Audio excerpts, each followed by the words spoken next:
The glass-walled boardroom overlooked the massive factory floor, shimmering under harsh industrial lights.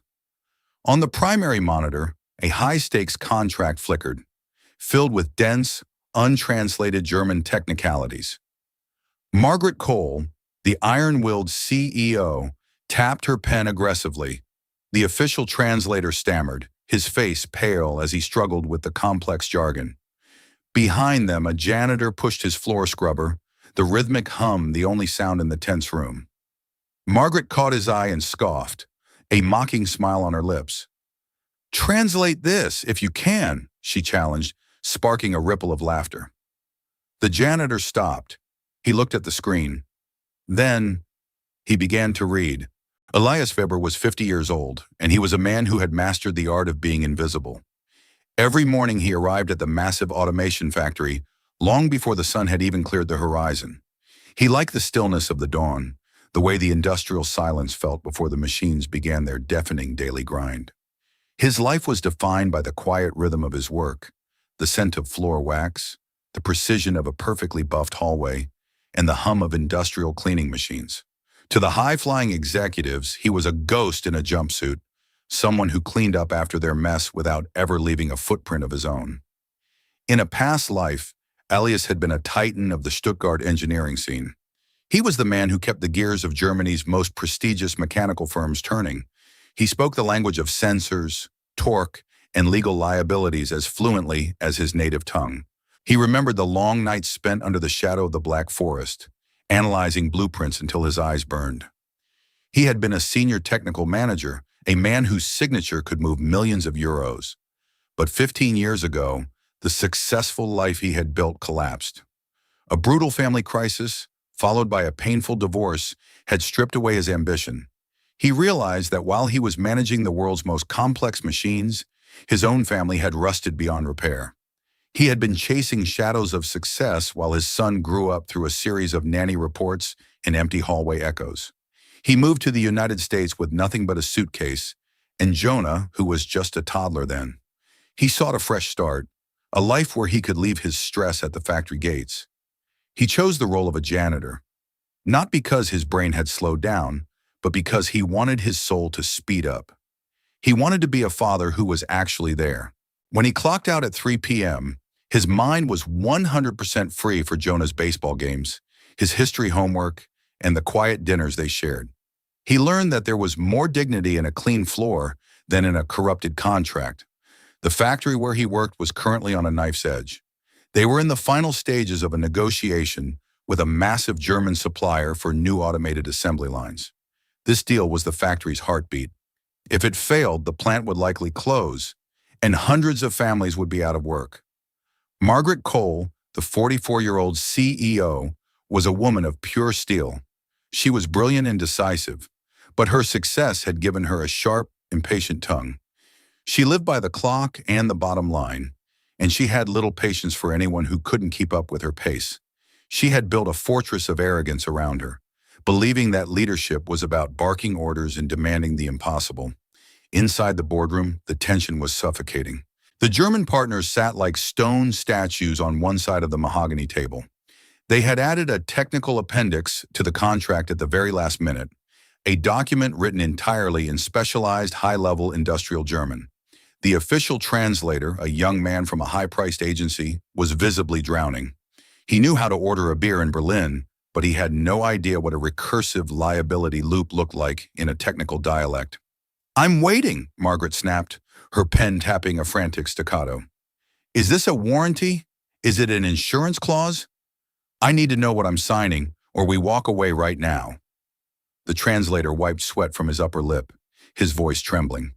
"Ma'am, the phrasing is, it's a dialect specific to the southern German manufacturing sectors. The compound nouns are confusing. They are built on layers of specific engineering jargon that don't translate literally." The German partners exchanged glances, their irritation growing. They felt insulted by the American lack of preparation. Elias, pushing his scrubber outside the glass wall, looked at the monitor through the pane. He saw the text. He recognized the specific, archaic legal phrasing used by old-school firms in his hometown. He saw a hidden poison pill in that text, a trap that would bankrupt this factory in 3 years. He tried to keep his head down, but his heart began to pound against his ribs. The professional inside him, the man who had built Stuttgart's finest machines, refused to let a legacy be destroyed by a mistranslation. Margaret Cole was a woman who hated being out of control. When she felt cornered, she lashed out. Her eyes scanned the room and landed on Elias through the glass. To her, he was just a gray jumpsuit, a phantom in the background of her corporate empire. She didn't know his name or the 3 patents he held in Germany. She only saw a man with a mop. She hit a button on the intercom, her voice echoing sharply into the hallway. "Hey you, turn that machine off." Elias stopped. He looked through the glass, his face neutral. Margaret let out a cynical, mocking laugh, looking at her board members. "We pay these professional agencies thousands of dollars, and they can't handle a single page of text. Maybe the bar for entry in this building is higher than I thought." She gestured mockingly toward the screen, her eyes narrowing as she looked at Elias. "Since you've been staring at the screen for the last 10 minutes, why don't you earn a real paycheck today? Translate this, if you can. Or do you only understand the instructions on a bottle of floor wax?" A few of the younger executives chuckled, a sycophantic sound that filled the room. It was a joke meant to humiliate the translator and dismiss the janitor as a mere observer. Margaret expected him to look at his shoes and apologize for being a distraction, but Elias didn't look down. He set the handle of his scrubber against the wall. He wiped his hands on a clean rag and walked slowly into the boardroom. The silence in the room was now heavy, a physical weight that pressed against the chest of every board member. Margaret's hand, usually so steady, began to tremble slightly as she stared at the screen. She realized she had been staring at the abyss, and the only person holding the rope was the man she had just ridiculed. "May I?" Elias asked, his voice low and incredibly steady. It wasn't the voice of a janitor. It was the voice of a man who had commanded hundreds. Margaret's smirk faltered for a fraction of a second, but she didn't back down. "Go ahead, Shakespeare. The floor is yours." Elias walked to the head of the table. He didn't look at the CEO. He looked at the text. He pointed to a specific term in the second paragraph. "The issue, ma'am, is that your translator is reading this as Gewährleistung, which is a standard warranty. But the term used here is a product in collaboration with Versuchsschaden." The room went dead silent. Elias's accent was flawless, the crisp, educated Stuttgart dialect of the engineering elite. He continued, his eyes locked on the text. "This is not a warranty clause. This is a liquidated damages clause for delivery delays of secondary components. If you sign this, you are agreeing that if a single sensor is delayed by more than 48 hours, you are liable for the entire production loss of the German firm's other global clients. It's a recursive penalty." Margaret's face went from a cocky red to a ghostly sallow pale. "Liability for other clients? Wait, that's insane." Elias turned to face her. "It's not insane, ma'am. It's a standard safety valve for their supply chain, but it's a suicide pill for yours. They aren't trying to fix your machines. They are trying to ensure their own losses against your factory's potential hiccups. You aren't signing a service agreement. You're signing a blank check for their legal department to cash whenever they want. Every minute of their downtime would be billed to your account at a rate that would consume your annual revenue in days." The German partners began to whisper urgently. The leader of their delegation, a silver-haired man with eyes like flint, stood up. He asked Elias a question in rapid-fire, high-level technical German, using honorifics that were reserved for equals. He inquired about a specific subset of Stuttgart industry standards that only an insider would know. Elias responded instantly. He didn't just translate, he negotiated. He explained the American interpretation of the contract and why the two versions didn't align. They spoke for several minutes, a flurry of complex, rhythmic syllables that left everyone else in the room feeling like outsiders in their own building. The room felt smaller as these two men carved out the future of the company in a language of precision. The silver-haired man finally nodded, sat down, and looked at Margaret Cole with a chilling gravity. "Your janitor," he said in English, "is the only person in this room who understands the weight of our partnership. Listen to him. He knows the soul of the machine better than your lawyers know the law. Elias stepped back from the table. The clause needs to be rewritten to specify direct liability only, ma'am, and it needs to be capped at the total value of the contract. Otherwise, you're betting the entire factory on a gamble you cannot win. He didn't wait for a thank you. He didn't look at the stunned translator who was now staring at his hands. Elias walked out of the room, picked up the handle of his scrubber, and began to clean the floor again. Squeak, squeak. Margaret Cole sat frozen. The joke was gone. The mocking smirk had been buried under the terrifying realization that she had almost signed away the livelihoods of 500 people. She looked at the man in the gray jumpsuit, and for the first time in her life, she felt truly, deeply ashamed of her own blindness. The boardroom didn't erupt in applause. Instead, there was a profound, heavy silence that felt heavier than the machinery on the floor. Margaret Cole stared at the screen, then at the German partners, who were now nodding in agreement with the janitor's assessment. She looked at her lead attorney, who was frantically cross-referencing a technical dictionary on his tablet. "Is he right?" Margaret whispered. Her voice lacked its usual bite. The attorney looked up, his face ashen. "He's 100% correct, Margaret. The English translation we were given by the agency was simplified. They missed the legal nuance of the compound nouns. Without that janitor's catch, we would have been bankrupt within 18 months of the first supply delay. We would have been litigated into oblivion before we even knew what hit us." Margaret turned her chair to look through the glass. Elias was already 30 feet down the hall, his back turned to the room, focus back on the tiles.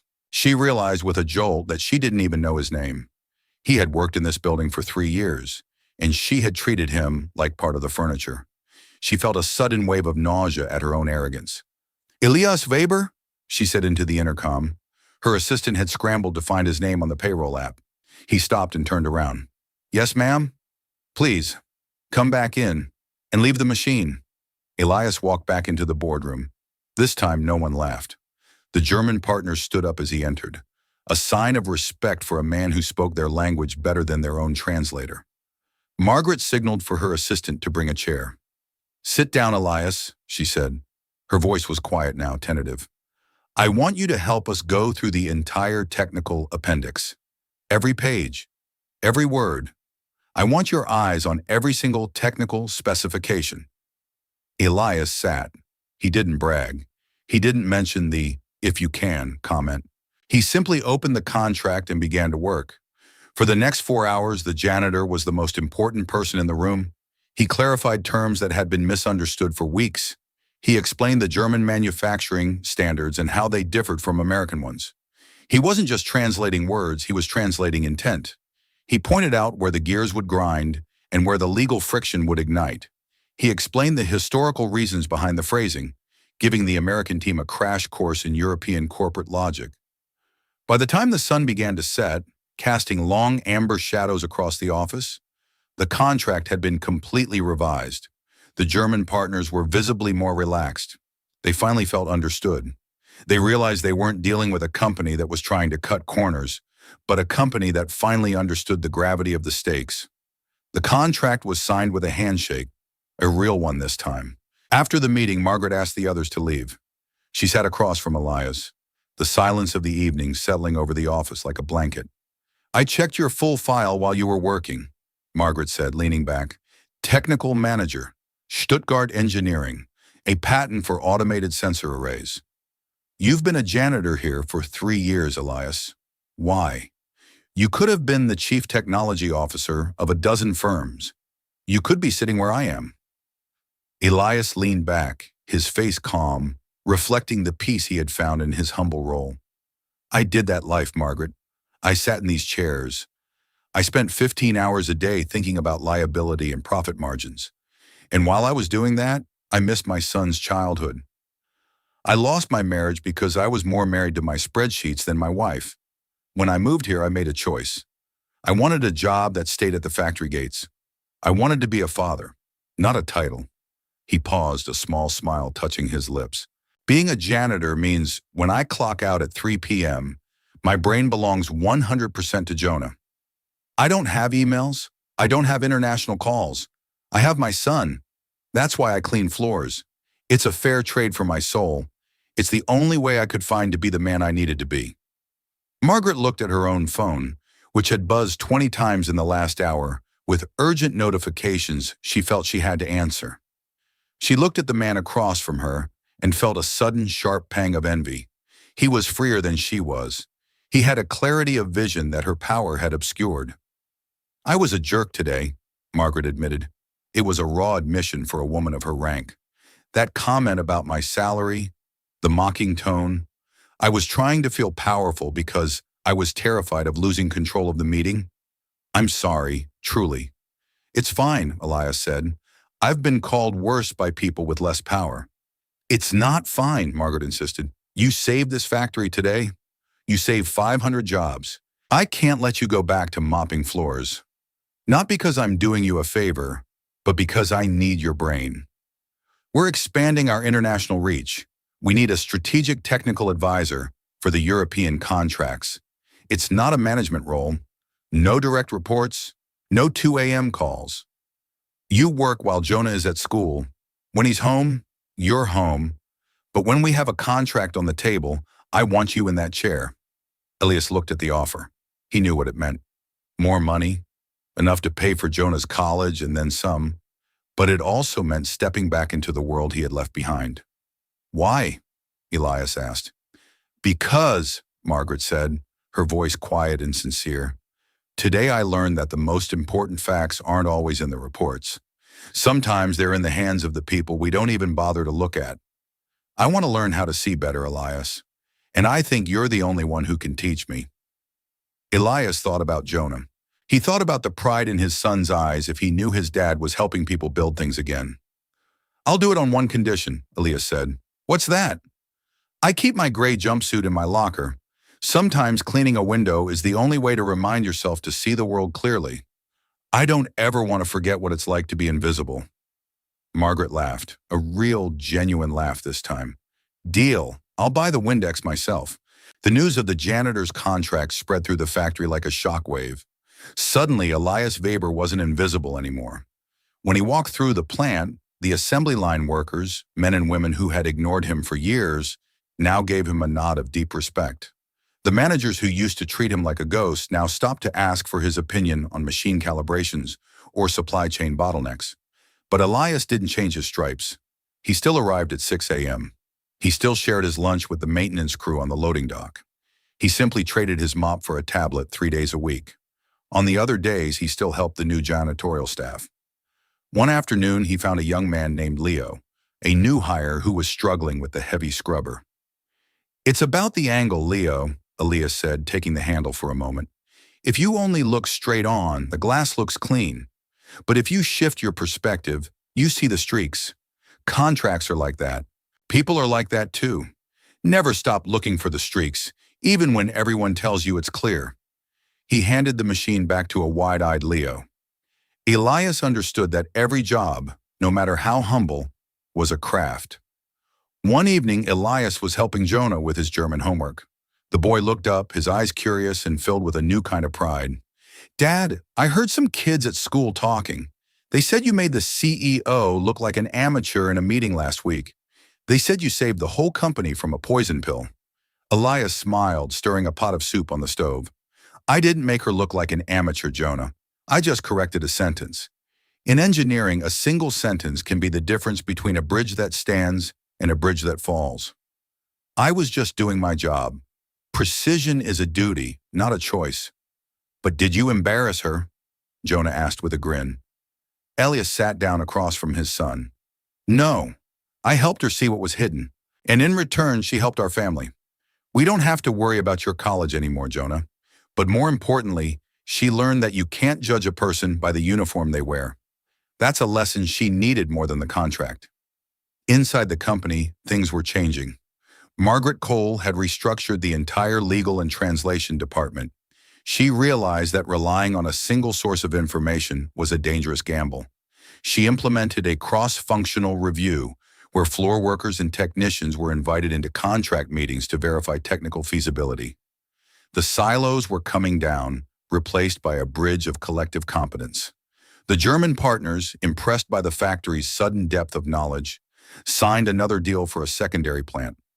They specifically asked for the advisor to be present at every meeting. They saw Elias as a peer, and in doing so, they began to see the entire American factory with more respect. They saw a company that valued substance over optics. Margaret herself was different. She was still sharp, still decisive, but she began to listen. She spent more time on the factory floor, not just walking through on her way to the limo, but talking to the people who kept the machines humming. She realized that her power didn't come from her title. It came from the collective knowledge of every soul in the building. She had learned to look for the streaks that Elias had spoken of. One afternoon, Elias walked into her office with a draft for a new supply agreement. Margaret looked up and smiled, gesturing to a seat. "You know, Elias," she said, "I still keep a copy of that original contract in my desk, the one with the recursive penalty." "Why?" Elias asked. "To remind myself that I was once a person who laughed at a man because he held a mop," she replied. "It keeps me honest. It keeps me listening. It reminds me that excellence can be found in the most unexpected places. It's my anchor." Elias nodded. "The best machines always have a safety valve, Margaret. Humility is the safety valve of the human brain. It keeps the pressure from blowing the whole thing apart. It keeps us from exploding under our own ego." He walked out of the office and headed for the parking lot. It was 3 p.m. He had a baseball game to go to. He was a strategic technical advisor for a multi-million-dollar corporation. But more importantly, he was a dad who was going to be home for dinner. The "if you can" was no longer a mockery. It was a testament to a man who had chosen to be exactly who he was, regardless of the uniform he wore. The contract that Elias saved was the most successful in the company's history. Within a year, production had tripled, and the factory had become a model of efficiency and cultural collaboration. The German suppliers even started using Elias's modified clauses in their contracts with other American firms, calling it the Weber Standard. It wasn't just a legal template, it became a symbol of industrial integrity across the Atlantic. It forced companies to be honest, to be clear, and to value the technician as much as the tycoon.